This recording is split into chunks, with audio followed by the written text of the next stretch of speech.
Hi everybody, it's Mrs. G. I have a story today for you, especially because it's St. Patrick's Day. I thought you would enjoy it.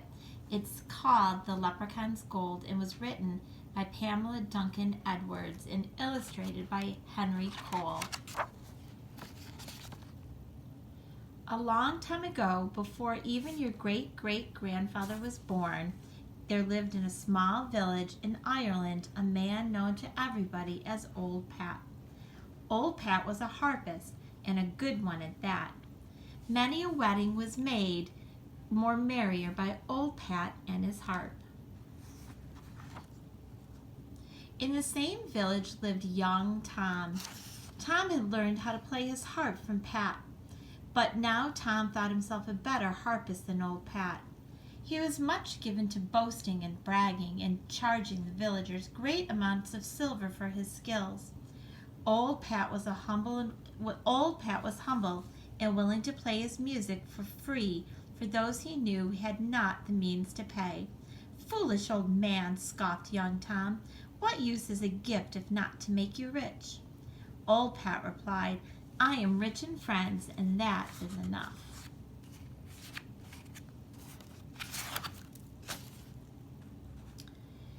It is supposed to be that life would have continued along its way for Old Pat and young Tom had they not seen this announcement.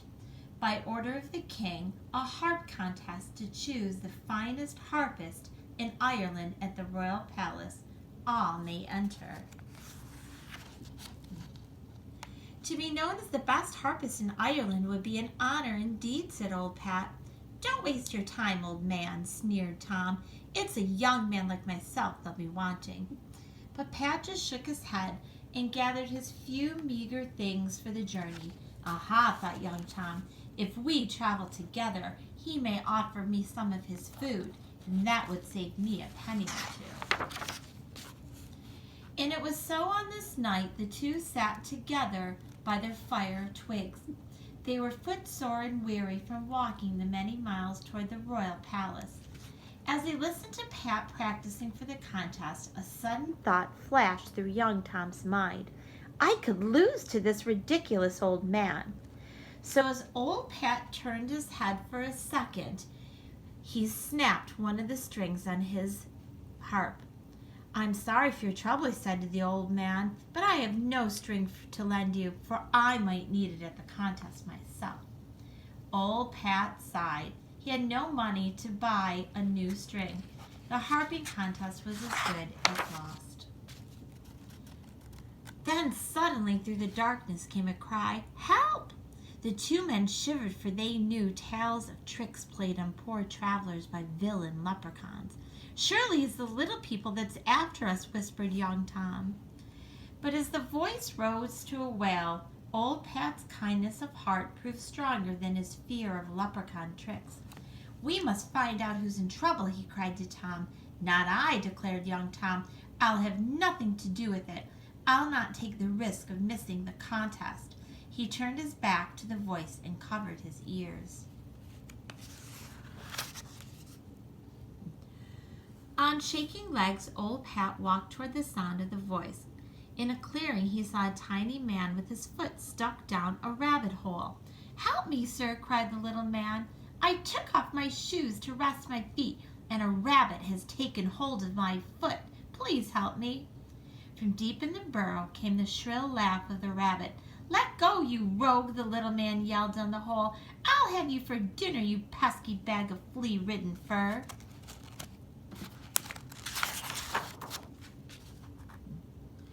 "I'll soon fix that scoundrel," thought Old Pat. He bent down and barked like a fox might be in the night. The rabbit let out a scream of fright and popped out of the hole. "Thank you," cried the leprechaun, for a leprechaun he was. "Come," said Pat, trying not to laugh, for a funnier sight he thought he'd never see. "I've not much to offer, but what I have you're welcome to share." Old Pat led the leprechaun down the road back to their fire. "I see your fellow traveler has up and gone," said the leprechaun. "A brave fellow indeed he proved to be, but I thank you kindly for your help. I'd like to repay you." "Oh, I'll be needing no payment," answered old Pat. He picked up his harp and began to play a soft tune to soothe the little man.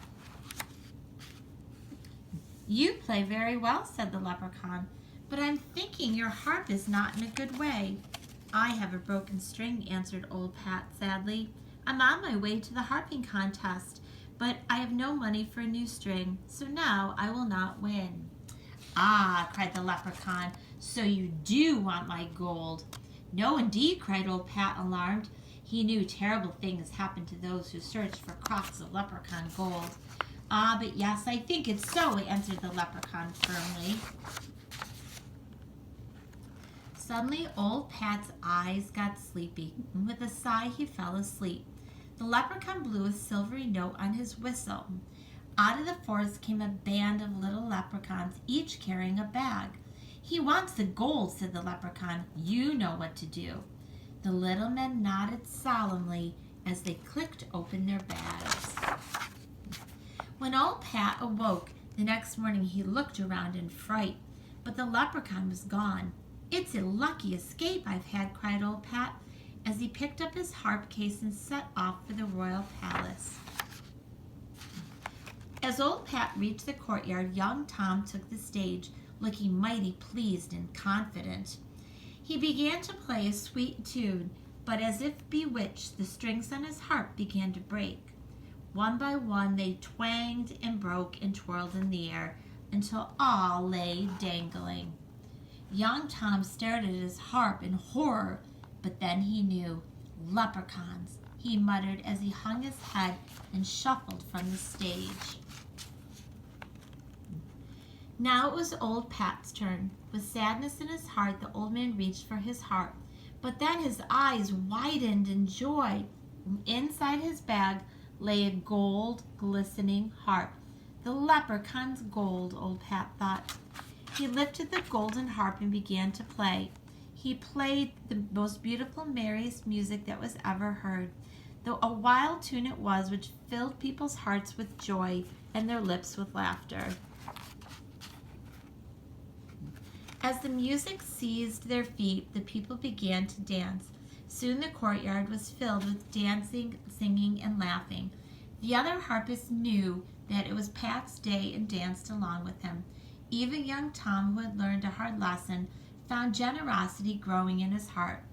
When the final note faded away, the king rose from his throne and beckoned to Pat. "Old man," said the king, "the prize is yours.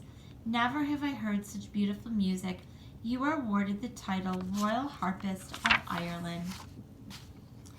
From the nearby forest came the tinkling sound of the little leprechaun laughing.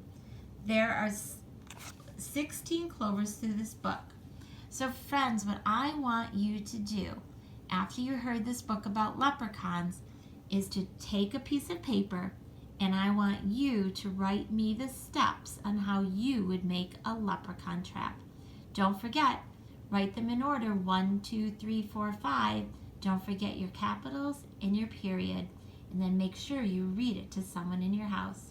I hope you're having a great St. Patrick's Day. Check on Dojo tomorrow and see if there's another story for you. Bye-bye.